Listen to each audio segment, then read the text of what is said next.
Let me give you a 30-second overview on what you might expect from an inspired exhibit. It's different than anything else at one level. I mean, after all, it's like a museum popping up in your midst, and it's not a museum of just beautiful pictures and statues and things. It's actually a museum exhibit of the most loved, most revered, most persecuted book of all times, the Bible, which is the origin of our faith. And you'll see in chronological order some of the very earliest evidences of the Bible down to our own time. And it's geared not merely for academics, or it's geared for everyone. And that includes young kids, and it also includes families. There are actual experiences like scavenger hunts and things of that nature, so that families can work together and go through the exhibit.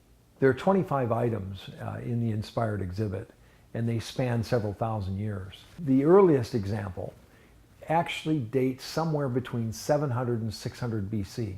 I mean, to put a context to this, that's when Isaiah lived, and that's when Hezekiah lived, and that's when the Assyrians had their ill-fated attempt to destroy Jerusalem. And that's when, in a later period, you had the Babylonian captivity. It's when Daniel was marched out of Jerusalem, and others. And this item falls in this time period and was actually discovered in a burial overlooking the valley of Gehenna.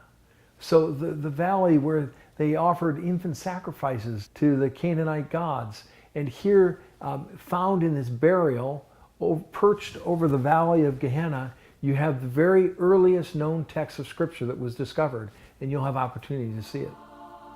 I want to invite you to come to be inspired.